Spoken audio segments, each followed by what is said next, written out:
Allô, aujourd'hui je voulais vous parler d'un extrait de mon livre que j'ai écrit en 2010 et c'était suite à la mort de ma nièce qui est morte d'un cancer et sur son lit de mort, il faut le dire comme ça, elle m'avait dit « Je pourrais pas écrire le livre avec toi ».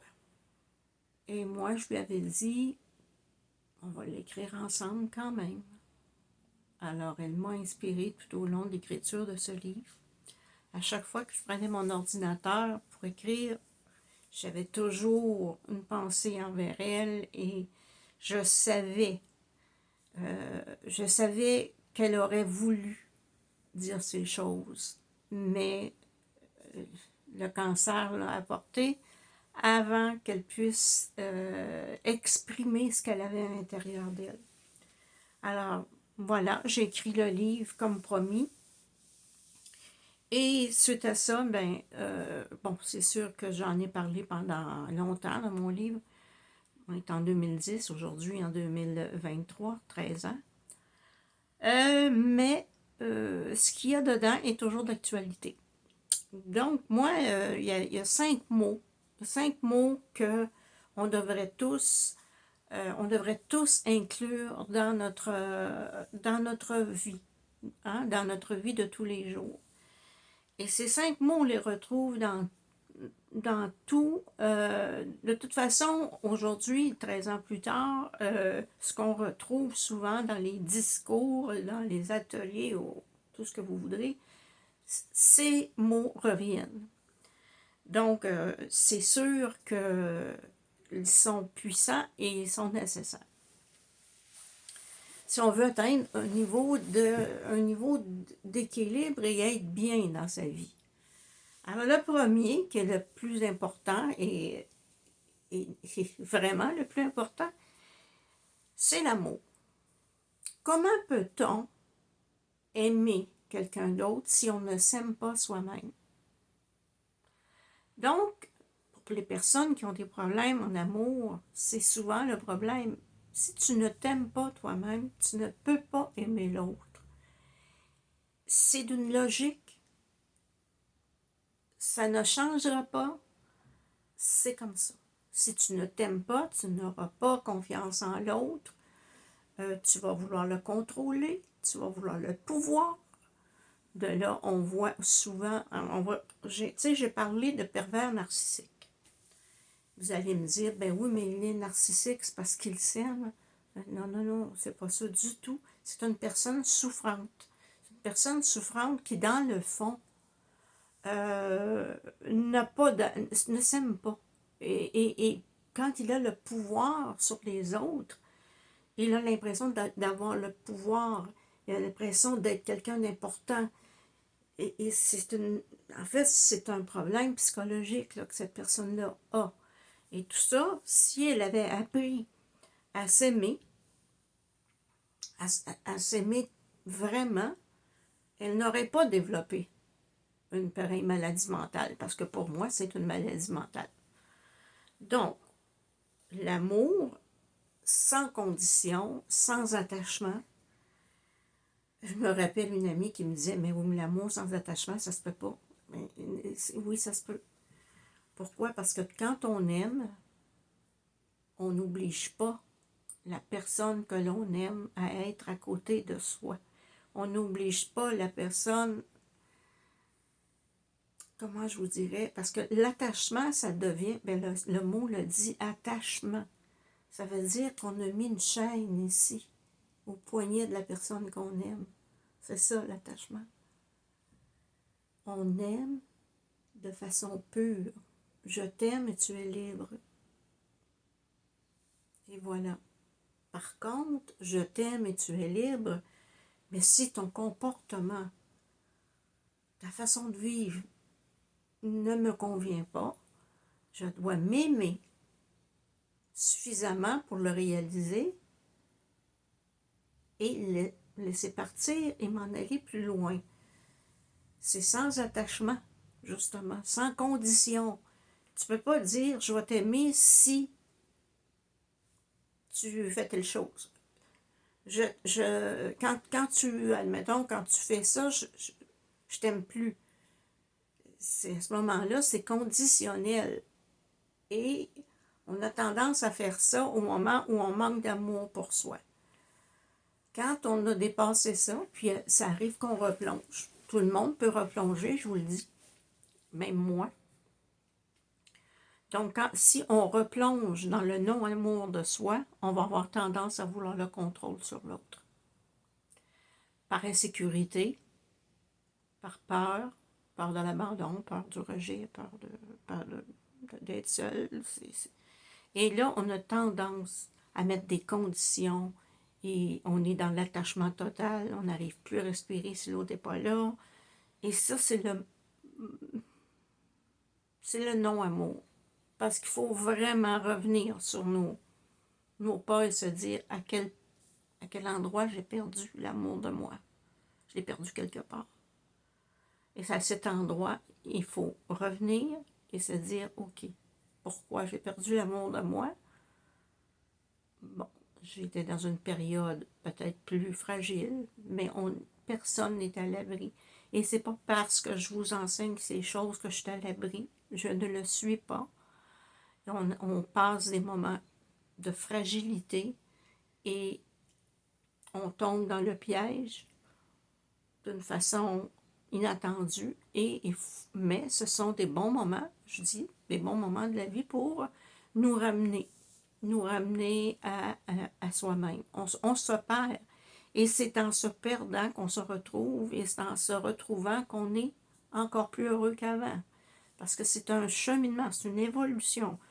Grandir sur cette terre, c'est ça, c'est en évolution. Et je n'ai pas connu un seul, on pourrait dire, pas un maître, mais pas une seule personne qui a fait des enseignements comme je le fais, qui n'a pas eu des moments comme ça. Donc, on est tous des humains et il faut le prendre comme ça. Alors, si vous incluez l'amour pur dans votre vie, l'amour, pas l'amour de possession, l'amour du cœur, là, à ce moment-là, vous êtes sur la bonne voie, parce qu'à ce moment-là, vous ouvrez la porte aux autres possibilités. Mais au départ, c'est l'amour pur, comme on a pour un enfant. Est-ce qu'on met des conditions à un enfant? Est-ce qu'on met... Qu'est-ce qu'on fait avec un enfant? On lui donne notre amour pur. Et cet amour, ben, vous le donnez à vous, à votre enfant intérieur.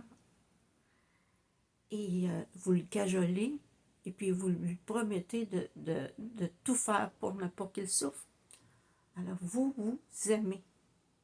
C'est le premier mot. Le deuxième, c'est l'acceptation. Qu'est-ce que l'acceptation? Ça, c'est un bien grand mot, pas facile à faire.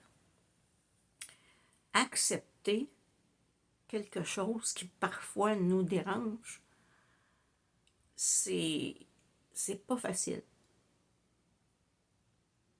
Je viens de passer par une période qui a été difficile, mais qui n'a pas duré longtemps parce que, bon, ayant tellement d'outils dans ma vie, je sais pas, ça ne s'est pas étendu sur des mois et des années. Mais l'acceptation, accepter que l'autre personne, nous fait de la peine. C'est pas la justifier, c'est l'accepter. Souvent, on justifie, mais c'est pas ça, là. Elle a le droit d'être ce qu'elle est. Si elle t'a fait du mal, c'est parce qu'elle souffre, cette personne-là. Si elle était en plein amour, jamais elle ne t'aurait fait du mal. Alors, j'ai dû passer par l'acceptation pour comprendre que c'est ainsi. La personne qui a des problèmes, qui n'est pas bien dans sa peau, ne voit pas le mal qu'elle fait. Mais si je m'étais mise à vouloir me venger, hein, c'est moi qui souffrirais à l'heure actuelle. Donc, j'ai accepté que ces personnes, parce que ça fait peut-être quelques années que c'est arrivé, là, mais dernièrement, une répétition s'est faite, ces personnes ont le droit de ne pas m'aimer. Je les accepte comme ça et je les aime quand même. J'ai plein d'amour et j'accepte leur choix. L'acceptation, c'est aussi loin que ça. Si ton enfant te dit « Je ne t'aime pas, maman », accepte-le. Pleure si tu veux, mais après, accepte que ton enfant a le choix de t'aimer ou ne pas t'aimer. Tu lui as donné la vie, mais il ne t'appartient pas. Alors, l'acceptation est comme ça. C'est à ce point, et c'est une forme de... L'acceptation est une forme de libération, parce que en acceptant, on se libère de la souffrance. Ensuite, j'ai parlé dans mon livre du pardon. Alors, le pardon va avec l'acceptation quand même, mais tout se suit. Amour, acceptation, pardon, vous allez voir. Pourquoi? Parce que le pardon, dans tout ce qui arrive, bon, tu acceptes que ça s'est passé, parce que c'est la première chose. Il y a quelque chose qui s'est passé qui te fait mal, tu dois l'accepter et dire « ça s'est passé ». Tu ne vas pas mettre une croix là-dessus, puis essayer de l'oublier. Non, ça s'est passé comme ça. Ça t'a fait mal. Tu acceptes que tu as mal. Mais maintenant, il faut pardonner. Pardonner, c'est pas... comment je vous dirais ça? Pardonner, c'est pas facile. Je connais plein de monde qui me disent « Oh, ben, je ne suis pas capable de pardonner ça, c'est impossible. » Non, regarde. Tu pardonnes parce que justement, cette personne est comme ça. Cette personne souffre aussi. Cette personne est inconsciente. Elle est inconsciente du mal qu'elle fait. Alors tu pardonnes. Pourquoi pardonner? Parce que tu te fais du bien à toi-même. Si tu ne pardonnes pas et tu gardes une rancœur, tu vas souffrir, souffrir et souffrir. Tu vas vouloir te venger, tu vas vouloir le mal de l'autre, tu vas dire je veux que le karma la punisse ou le punisse. Tu ne pardonnes pas, là. Tout ce que tu veux, c'est une vengeance. Il faut pardonner. Pourquoi? Pour la même raison que l'acceptation, cette personne est dans l'inconscience, elle n'est pas dans l'éveil.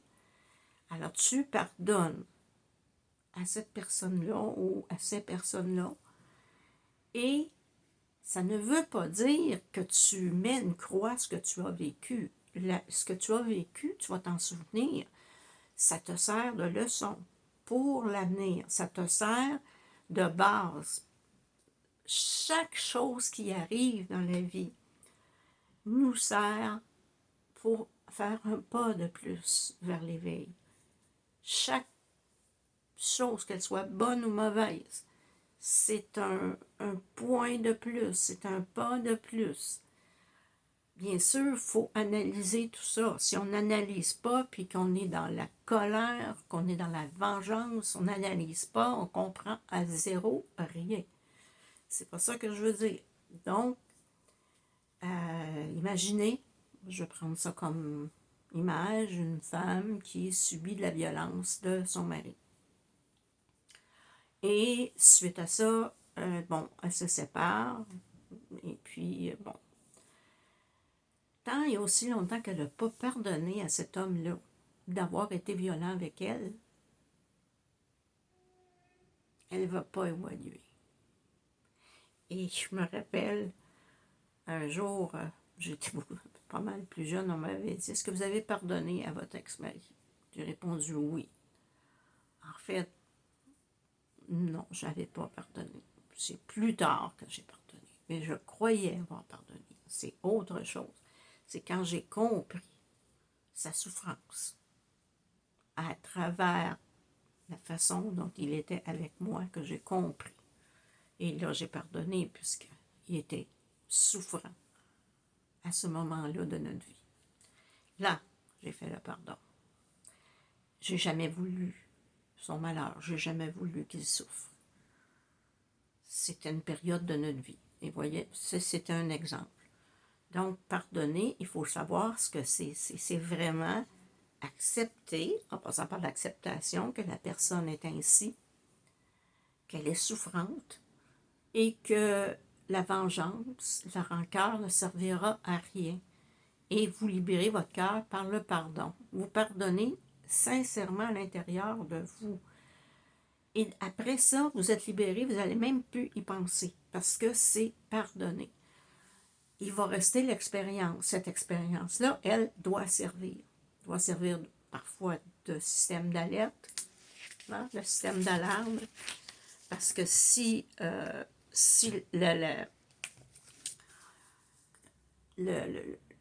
situation se représente à travers quelqu'un d'autre, vous rencontrez quelqu'un, puis la personne semble avoir des comportements qui ressemblent à votre expérience d'avant, vous avez un système d'alarme pour vous dire non, non, non, non, non. On arrête ça tout de suite. Il faut faire attention parce que souvent on rencontre quelqu'un puis on a un attrait magnétique, sexuel et tout ça. On ne veut pas voir, on ne veut pas voir. Mais il faut apprendre à être à l'attention, en attention continuelle. Et on reçoit plein de signes que, oups, tu as déjà vécu ça, là. Cette petite phrase qu'il vient de dire, tu l'as déjà entendue. Et c'est là qu'il faut s'aimer suffisamment pour reculer. Parce qu'on va revivre la même expérience, là. Alors, il faut s'aimer, plein d'amour, pour dire « Ah, c'est le plus beau gars du monde, mon Dieu, qui est attirant. » Mais, ce qu'il vient dire allume une lumière chez moi. Je vais reculer tout de suite avant de replonger. Voilà, le mot amour est venu vous. Si vous l'avez, l'amour de vous, vous allez voir que vous allez en avoir des petites lumières qui s'allument comme un arbre de Noël. Il sert à ça, le mot amour, vous aimez. Il sert à vous à être un système d'alarme pour tout ce que vous vivez. Et écoutez-vous, aimez-vous et écoutez-vous. Vous ne vous écoutez pas souvent, vous écoutez les autres, mais non. Alors, l'autre mot, pour moi, c'est la gratitude.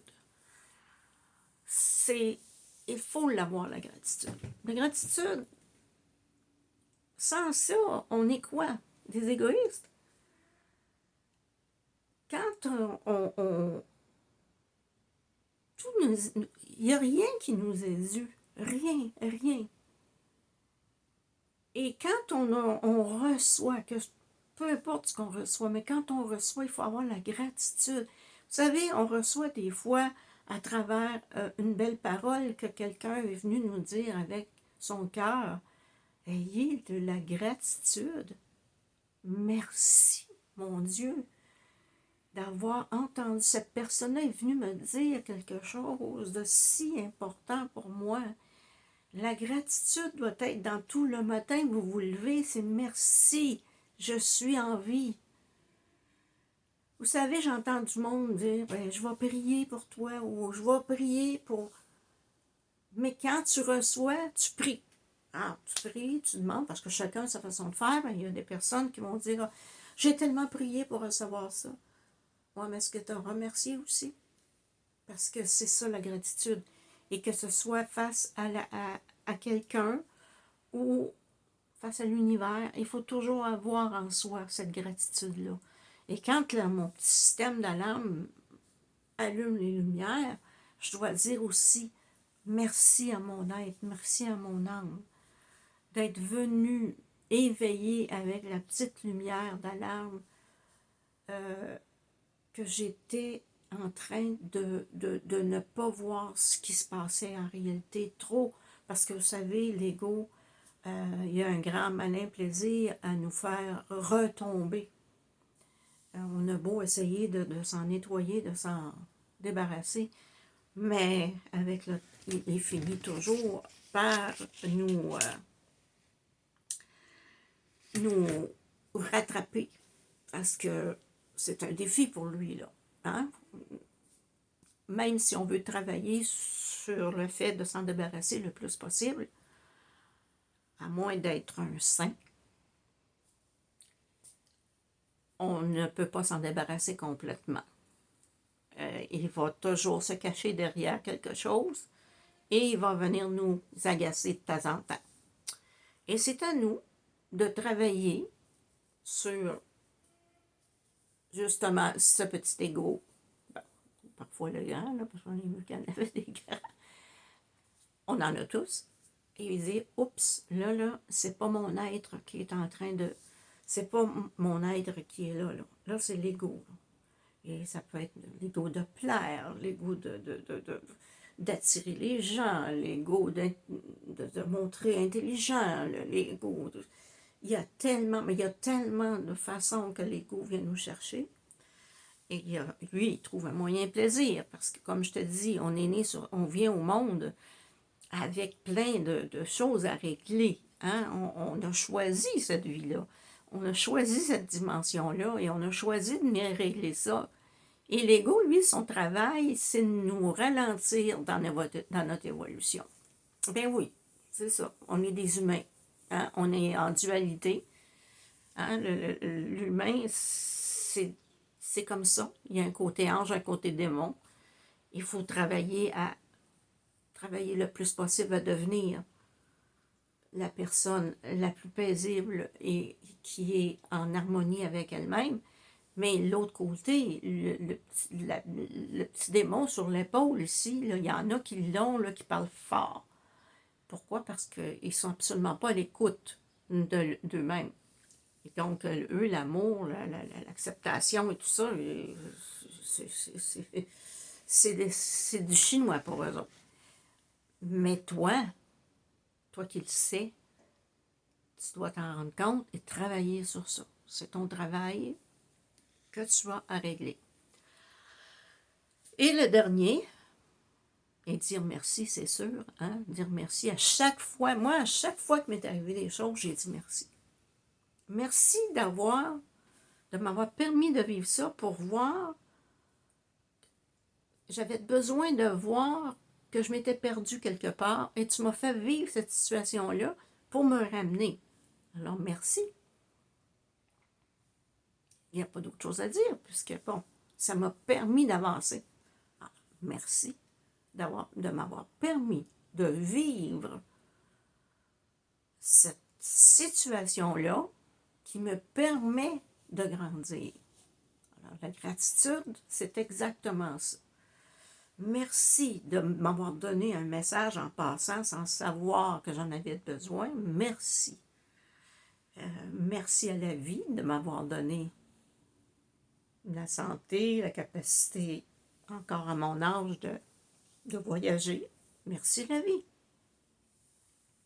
C'est comme ça. Et le dernier, pour moi, est très important. Ben, ils sont tous importants, de toute façon, ils vont tous ensemble.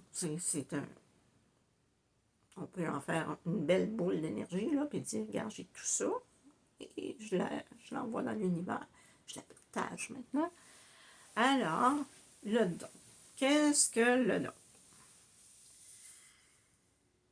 Savoir donner, c'est quelque chose. Parce qu'on peut donner avec attente. Hein? Vous donnez de l'aide à quelqu'un, mais vous attendez un merci. Vous donnez de l'argent, admettons, à une société, vous attendez un merci. Vous êtes dans un don d'attente. Ce n'est pas ça. Mais donner, simplement parce que vous êtes à un moment où il y a quelqu'un devant vous qui a besoin de votre temps et vous le donnez et vous n'attendez rien. Vous apprenez à donner sans attente et ça, c'est aussi un des 5 mots importants à retenir. Parce que peu importe ce que vous donnez, que ce soit de l'argent, que ce soit du temps, que ce soit un cadeau, que ce soit, peu importe, de l'attention, il doit toujours être dans le don sans attente. Vous donnez, vous n'attendez rien. Ça vous libère. Vous allez me dire de quoi, je vais vous dire, ça vous libère des attentes, ça vous libère des rancunes, parce que si vous attendiez un merci qu'ils ne vous l'ont pas donné, il y a des chances que vous ayez des rancunes envers cette personne-là. Ah, ben elle, ça ne me donne rien de lui donner quelque chose, ou ça ne me donne rien de lui donner mon temps. Après, elle imagine que tout lui est dû. Ben oui, parce qu'elle, elle n'a pas la gratitude. OK, je comprends. Mais est-ce qu'à ce moment-là, elle avait besoin d'aide? On s'en fout de la gratitude qu'elle n'a pas. Pourquoi? Parce que la gratitude, vous allez la recevoir de toute façon. Vous savez, quand on donne, on reçoit. Hein? Vous le savez, vous. C'est pas nouveau. Donc, de toute façon, ce que vous avez donné à cette personne égocentrique, on peut dire, si vous lâchez prise par rapport à ça, vous êtes dans l'acceptation et tout ça, vous allez voir qu'un jour, quelque chose va vous venir, puis vous allez dire, « Oh, comment ça se fait que je mérite ça? » Ben, c'est tous les petits dons que vous avez faits, là. Et tout d'un coup, arrive à vous un cadeau. Mais au moment où vous allez vous dire, « Comment ça se fait que je mérite ça? » C'est parce que si vous dites ça, déjà en partant, là, vous pensez peut-être que vous ne méritez pas ça. Ah non, comment? Je reçois quelque chose que je mérite. Merci mon Dieu. Oui, oui, il faut s'aimer à ce point. Oui, vous méritez le meilleur et non le moindre.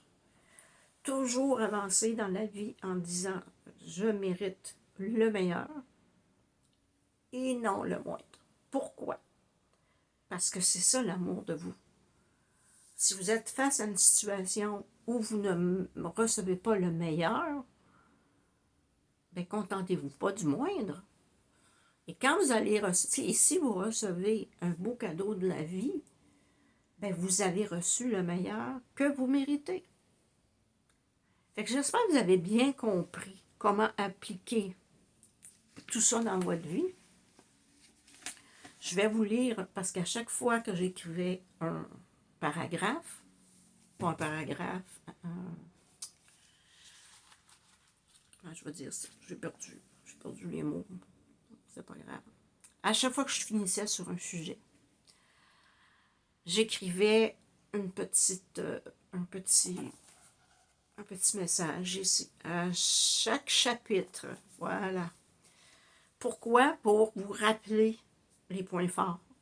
Et c'est comme ça que j'ai fonctionné pour ce livre-là, avec des images et avec plein de choses. Je vais vous parler d'autres sujets aussi à un autre moment donné, parce que je suis retombée sur mon livre et j'ai adoré, je me suis rappelé le pourquoi d'ailleurs que je l'avais écrit. Alors, je finis avec ça. Aujourd'hui, j'accepte mon impuissance et je pardonne et je rends grâce à la vie. Voilà, ça c'est une belle phrase. Hein? Aujourd'hui, j'accepte mon impuissance. Je pardonne et rends grâce à la vie. J'offre de mon temps sans attente. Okay? Ne serait-ce que 5 minutes pour écouter quelqu'un qui en a besoin. Je l'offre, je fais un don. Je me libère des pensées négatives conscientes et inconscientes. Oui, il faut le faire. Ça, c'est un travail qui se fait avec les 5 mots les plus importants de notre vie. Et je nettoie mon esprit de toute chose qui ne serait pas amour. Donc, à partir du moment où on applique ça, à partir de ce jour-là, on va vraiment commencer à guérir. à guérir de notre passé, à guérir de beaucoup de choses. Écoutez, moi, là, dans ma vie de tarologue et thérapeute et coach de vie, j'en ai vu des personnes. J'ai parlé avec plein de personnes. Je les ai guidées sur leur chemin. Et c'est sûr qu'il faut aller voir d'où vient cette souffrance-là. On y va ensemble. Puis ensuite, on en revient ensemble. Et oui, ces souffrances-là, ils sont là, mais il faut les pardonner. Et c'est pas facile pour quelqu'un qui a été violé de pardonner à son violeur. C'est pas facile pour un parent que son enfant ait été tué par un malade mental. Mais si ces personnes-là n'arrivent pas au pardon, ils vont souffrir tout le reste de leur vie. Il faut arriver au pardon pour se libérer. À travers tout mon travail, j'ai aidé des personnes. Et admettons que votre parent a été un parent qui vous a fait souffrir, mais pardonnez-lui. Ça ne sert à rien de lui dire, de garder une rancœur. Vous vous faites du mal. Pardonnez-lui d'être ce qu'il est. Vous acceptez. Ça ne veut pas dire que vous allez l'inviter chez vous. Acceptez qu'il a été imparfait dans son rôle de parent. Acceptez tout simplement. Ça ne veut pas dire, comme je vous dis, de l'amener vivre chez vous. Ça ne veut pas dire d'aller le visiter tous les dimanches. Là. Acceptez que cette personne-là était innocente. Non, je dirais pas le mot innocente, je dirais plutôt qu'elle était inconsciente du mal qu'elle faisait parce qu'elle-même a souffert avant et elle-même a souffert ces mêmes choses-là et elle a simplement transmis sa souffrance. Alors, si vous voulez guérir, vous devez arrêter là, c'est-à-dire accepter et pardonner. Vous arrêtez la chaîne qui va se répéter d'une génération à une autre génération si vous n'en prenez pas conscience. OK? Donc, on va parce que je travaille là-dessus, et travailler vous-même sur ces 5 mots importants. Et je vous reviens avec d'autres choses, peut-être la semaine prochaine, une autre partie du livre. Parce que, bon, ça fait quand même, comme je vous dis, 13 ans que je l'ai écrit. Et puis, je trouve qu'il est actuellement, il y a 13 ans quand je l'ai écrit, je pense qu'il était un petit peu en avance sur son temps. Mais aujourd'hui, il est exactement au bon moment. Parce que j'ai là-dedans des choses qu'on pratique aujourd'hui, que les gens pratiquent aujourd'hui. Donc, comme d'habitude, moi, je suis toujours pressée, hein, fait que mon âme, elle va fouiller un peu partout, puis a décidé que là, moi, il fallait que j'écrive ça en 2010. C'est comme ça. Alors, je l'ai écrit, j'ai été aidée par quelqu'un, parce qu'il fallait me corriger. Hein. J'avais un professeur de français qui reste en Belgique et qui m'a aidé à corriger mes fautes. Je les remercie encore aujourd'hui, Corinne, de m'avoir corrigé parce que j'oubliais beaucoup les virgules. Bon, voilà. Moi, quand j'écris, ça sort comme ça. Après ça, je nettoie un petit peu et j'oubliais souvent des points ou des virgules. Alors, aujourd'hui, je vais apprendre à mettre des points et des virgules. Ah, voilà. Et je remercie pour la dernière expérience que j'ai vécue. Je remercie l'univers de m'avoir permis de connaître cette situation-là afin de me faire grandir encore plus. Je vous embrasse et au prochain extrait de mon livre. Bye.